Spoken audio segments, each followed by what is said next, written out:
Welcome everybody. Thank you so much for tuning in to another video of the Peddler team interviewing our community members. And with me today is Lorie Scott, Ward 3 Councillor. Ward 3 is Port Franks and Ipperwash and in between. So thank you so much for sitting down with me today. Getting us started, I always like to know somebody's background. So Lorie, please tell me your background. And I've heard the story of your cottaging back in the day. So please tell me where you come from and what brings you to Port Franks and why you love it. I came to Port Franks with my parents. I was born in London, and my parents figured an hour away was a good place to go. So when I was 2, they bought the lot. My dad fixed TVs, so there wasn't a lot of income coming into the house. So basically, he had to save up to buy one of the cottages in a box, as I call them.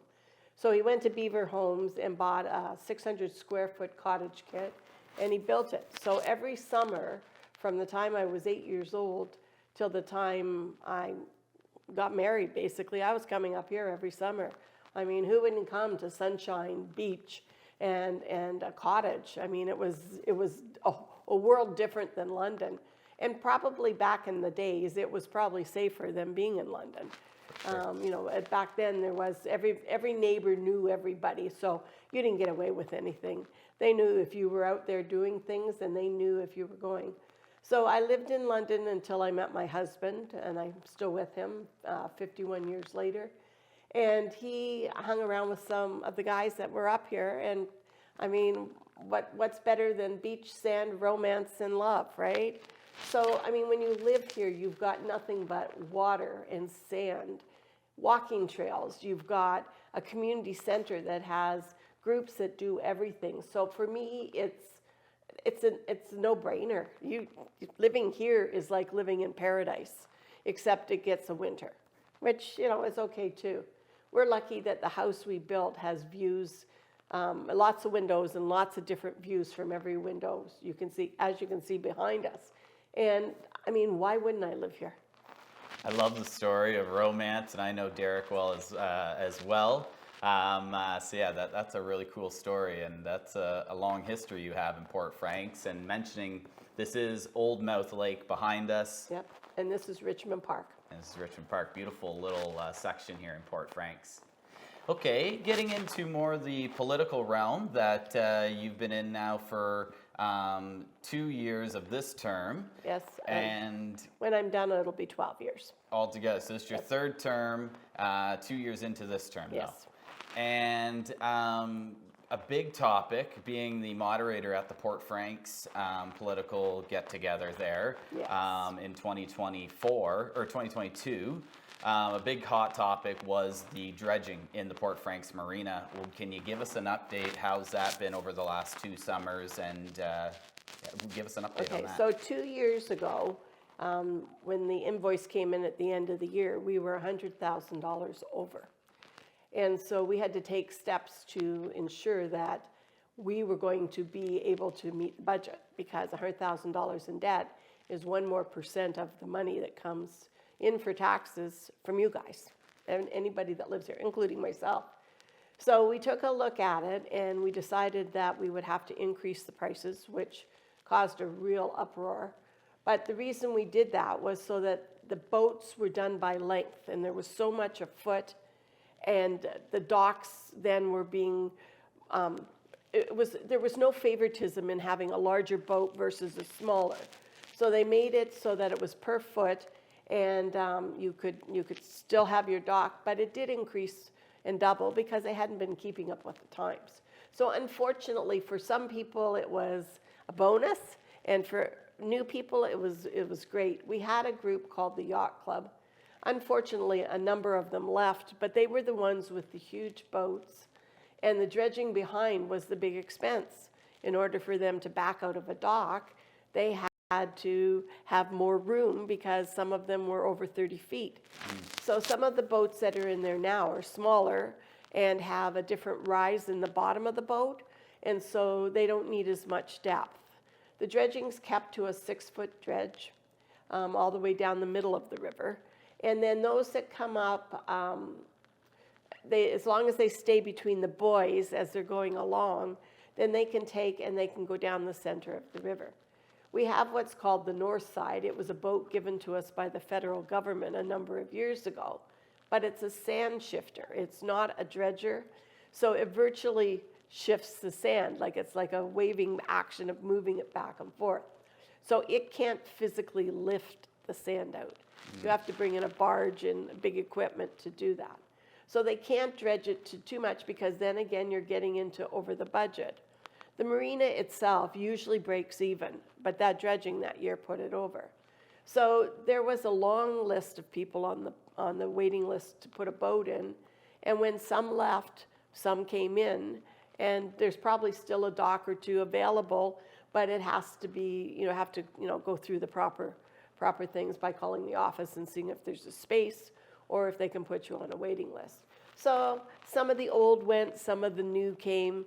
And I mean, Port Franks is Port Franks. It's a boating community in the summer. In the winter, it's not a boating community. It's where we live. Well, and Lambton Shores has done a really good job in the last 2-3 years, and I think from the last election, they put a focus on sending out maps, weekly maps Yes. of the lake levels in the Yes. marina there. I've been seeing them for Grand Bend and for Port Franks. Yes, and that's been a real good thing. The other thing that happened was a harbor committee was made. And that harbor committee consisted of the yacht club that was there and a number of the residents and marine owners. And that group assesses the river on a daily basis. If they see things like flotsam floating around, then they report it to the town, who reports it to the contract company, who will try to take and move the wood, whatever's in the river, to the side. So a combination of communication, changes. There's always changes. If there's progress, there's changes. That just made us move in a little bit of a different direction. Well, obviously, and I mean, this is why it's so important for people to get involved and speak to your councillors. I mean, if they don't hear from you of what their issue is, how do they know, how severe or how major an issue is? So, that's awesome. You guys have really jumped on that one, and 'cause I haven't heard much about it in the last couple of years. So I think that's because the questions are directed through the yacht club to the town, or not the yacht club, through the committee to the town, and the town addresses it back. And then the committee keeps a website up, and I don't know what it is, but I'm sure if you do harbor, Google it. you can Google it, you can find it pretty quick, yeah. Big difference, and this is since COVID. So what a lot of people don't know in Port Franks here is that the beach is actually owned by the Port Franks Port Franks Beach Homeowners Association. Yes. For years, it almost felt like a public beach. And that changed drastically during COVID. Rightfully so. It wasn't a public beach. No. Wasn't maintained by Lambton Shores. It was maintained by the association that I mentioned. But during COVID, they took a much stronger stance, the association, and made it private. So I just want to hear your thoughts as the local councillor on it. First of all, it is private property. The municipality can do nothing on it or around it. You have to call the police and press charges. And you have to be a member of the beach association to do that. They are not confining the use of the beach to just the owners. The people in Port Franks can use it. The Port Franks beach homeowners pay the insurance, they clean it up, they remove things, they get burn permits from the fire department, and often the fire department's down there to help us, your brother being probably one of them at times. So they tend to work, again, communication opens up a lot of things. There are people that come that are from Thetford and London and Sarnia that want to go to the beach, and they're told to go down to the Ipperwash portion that is open and down to Grand Bend, because those are the two public beaches that are available around here. Well, and I think that's, it's not that we're telling people they can't go on this beach. It's that there is other options, and they're both only 10 minutes away, and there's lots of parking at both of them. One maybe a little more family friendly, down in Ipperwash, just given how expansive it is, and way more parking and public bathrooms and all that good stuff. So, from a real estate perspective, it gives a lot better value to those who live in Port Franks, because I've sold many homes that you can't walk to the beach, and they had to drive. And they could never get a parking spot on Saturday and Sunday because everyone else that didn't live in town in Port Franks was on the beach and were taking up a parking spot. So from that perspective, I mean, unfortunately, it wasn't like anything was changed. It was just they enforced the rule of law. They brought in security, and security would ask you. I was down there and volunteered at least 4 times in the past couple of years. And so basically, security would ask what street you lived on. Mm-hmm. And all you had to do was give them the street name. So if you told them you were on Mud Creek, as your parents' cottage is, then that's what they wrote down, 2 from Mud Creek. Yeah. And it's what it is. We have 2 public beaches. One is a portion of Ipperwash that the ministry owns. Lambton Shores doesn't own it. There is bathrooms that are put out. We put bathrooms out. No, I think the Pinery and the ministry put the bathrooms out down there. The old ones are kind of not as nice as they used to be. It's kind of in limbo because the ministry hasn't decided what to do with it yet. Because both the municipality would take it over and Kettle Point would like to take it over. So we need to come to some sort of agreement in the future. But that some sort of agreement's been going on a long, long time, back to when I was a kid. So, Well, hopefully something can get resolved there so that those bathrooms are a little more desirable. more desirable would be good. As I mentioned, municipal elections for all across Ontario are Yes. October of 2026, so in a couple of years here. Being halfway through, you guys, the council's done a lot already. What are some of your goals or visions here in the remaining 2 years? And I know you mentioned, the final year is really nothing new, but trying to wrap up what you've completed and Yes. agreed on the first 3 years. They often call it kind of the down year, right? It's you don't vote on big issues because it takes a lot longer to get them processed, and the new council has to deal with an old issue, and it's kind of difficult when you don't have the background information with it. It's kind of nice when you walk in and you start fresh and you do things. I want them to maintain what we have. I want them to do the things that we've promised to do in our elections and in the things that we've done. I want the roads to be maintained. We have great snowplow people here. We've always had good winter thing, great reason to move here. The staff is great. They can't do every function for everybody all the time. And I feel bad when I get constituents that come in and say to me, well, I want this. Well, I'm sorry, I can't wave a magic wand and give you everything you want. I can ask. And I have to deal with the results that they give me, the town, back. Employees are part of a union, and there's a lot that they can't do that is if it's not an approved union thing. So there's a lot of little baby steps that you can do. But anything that you do have that is bothering you, like holes in your roads or anything, go to the Lambton Shore site and put into the search engine, report it, and it will bring up a window that creates a work order, which says, hey, there's a pothole on Outer Drive, please fix it, right? So there's a simple way to do it. You can call me too, but the easier thing is to report it and then call me with a number, and then I can say, oh, by the way, work order number, blah, blah, blah, Right. and they can then check on it. So that's a simple thing to do, is to check that. Keep your eyes on that website. It's full of information and lots of things that you can look at. You can find when council meets. You can find events that are going on in the community. There is lots happening in Lambton Shores. It is huge, both Yeah, the Ipperwash community and Port calendar Franks. is Yeah. always packed. Yep, there's always things going on. So it's really exciting to have Ipperwash and Port Franks together. The one problem with Ipperwash is parking, and that is we've gotten more bylaw officers.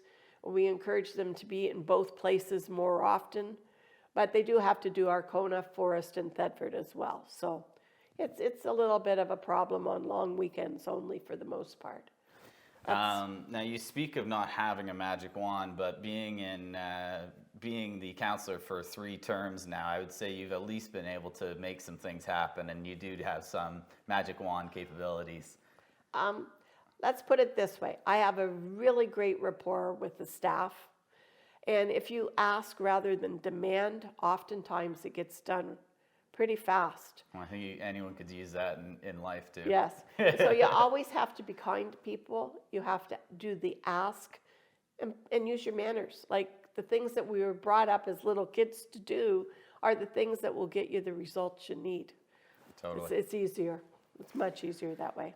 Okay, to wrap us up here, Lorie, elections are in October 2026, as they said. We're almost just under 2 years away.